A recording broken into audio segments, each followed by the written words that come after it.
Em 1972, um grupo de cientistas do MIT entregou ao mundo um relatório que soa como ficção científica. Um cálculo feito com cartões perfurados, apontando que a civilização industrial poderia enfrentar um colapso por volta de 2050. Hoje vou te mostrar quem eram esses pesquisadores, que computador gigante rodou essa simulação e por que 5 décadas depois. Cientistas voltaram a testar essa previsão com dados reais.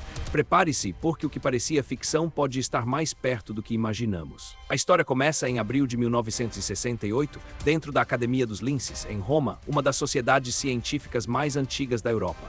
Ali, o industrial italiano Aurélio Peccei reuniu cerca de 30 cientistas, economistas e diplomatas para discutir um tema que incomodava poucos na época: os limites físicos do crescimento econômico, junto ao cientista escocês Alexander King. Ele fundou o que ficaria conhecido como Clube de Roma.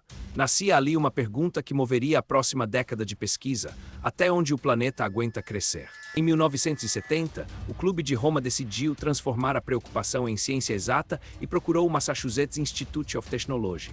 Lá, o engenheiro Guy Forrester, criador de um novo campo chamado dinâmica de sistemas, propôs algo ousado: simular a economia mundial dentro de um computador. Forrester já havia aplicado esse método para modelar cidades e indústrias, e agora aceitava o desafio de aplicá-lo ao planeta inteiro.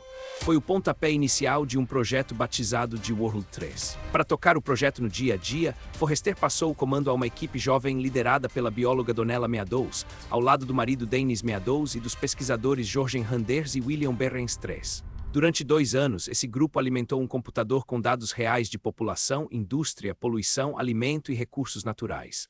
Eles não estavam adivinhando o futuro, estavam testando cenários, um por um dentro das equações do World 3. O resultado seria publicado como Os Limites do Crescimento em 1972. O World 3 rodava em um mainframe alimentado por milhares de cartões perfurados, uma tecnologia que hoje parece arqueologia digital, mas que na época representava o estado da arte em computação.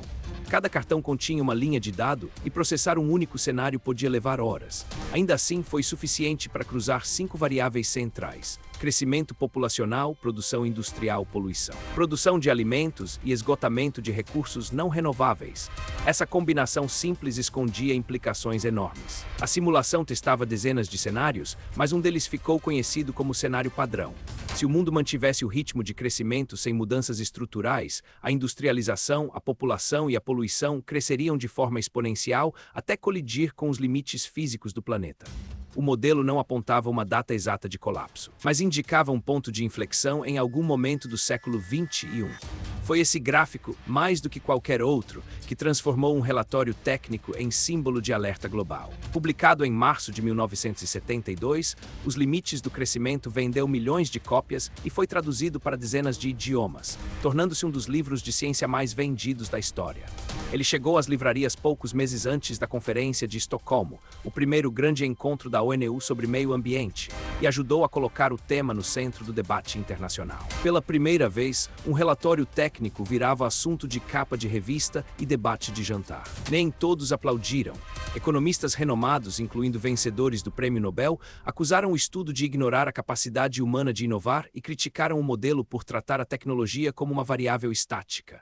A imprensa apelidou o relatório de profecia do Apocalipse, e por anos ele foi lembrado mais pelas críticas do que pelo método.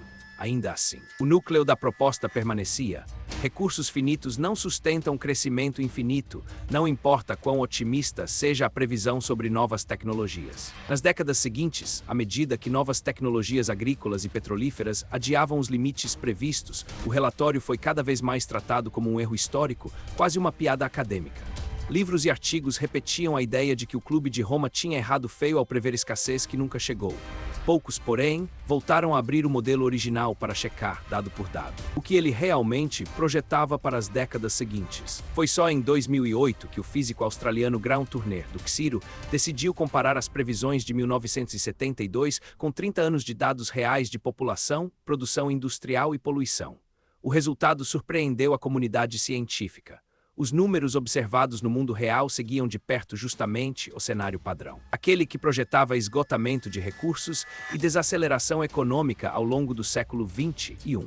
O estudo de Turner devolveu o relatório ao centro do debate científico. 13 anos depois, em 2021, a pesquisadora Gaia Hinton, então diretora na KPMG, atualizou a análise de Turner com dados até 2019.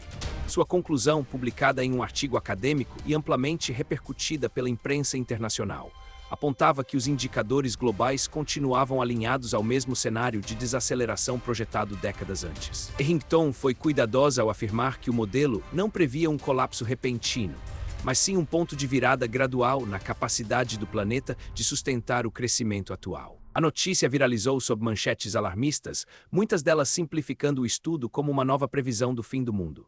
Hinton e outros cientistas correram para explicar que o objetivo do modelo nunca foi cravar uma data, mas mostrar a lógica dos limites físicos. Crescimento exponencial dentro de um sistema finito eventualmente encontra um teto. Essa diferença entre previsão exata e alerta estrutural segue sendo o ponto mais mal compreendido de toda a história do relatório. O legado do Clube de Roma reaparece hoje em outro conceito influente: os limites planetários, formulados em 2009 pelo cientista sueco Johan Rockström e uma equipe internacional de pesquisadores.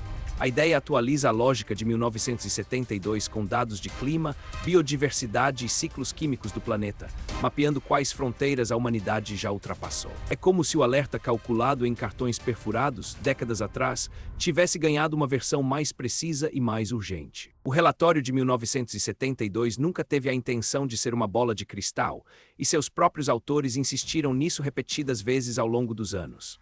O valor real do trabalho está no método: mostrar com números que decisões tomadas hoje sobre energia, alimento e indústria moldam diretamente o que vamos viver daqui a 30 ou 50 anos. Esse é o tipo de ensinamento que atravessa gerações de cientistas, economistas e formuladores de políticas públicas. E aqui está o dado que fecha essa história com um arrepio.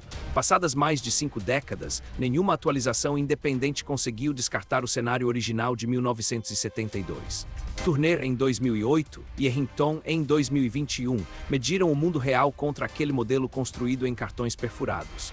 O resultado, até agora, segue perigosamente parecido com o gráfico que a equipe de Donella Meadows desenhou décadas antes de qualquer previsão climática moderna existir. Se existe algo que esse relatório nos ensina é que o futuro não é um destino fixo, mas a soma de escolhas feitas ou adiadas ano após ano. O Clube de Roma não previu o fim do mundo, previu um limite, e limites podem ser administrados quando levados a sério a tempo. No próximo vídeo, vou te mostrar outro documento esquecido que também tentou calcular o futuro, e dessa vez o alvo foi a própria inteligência artificial.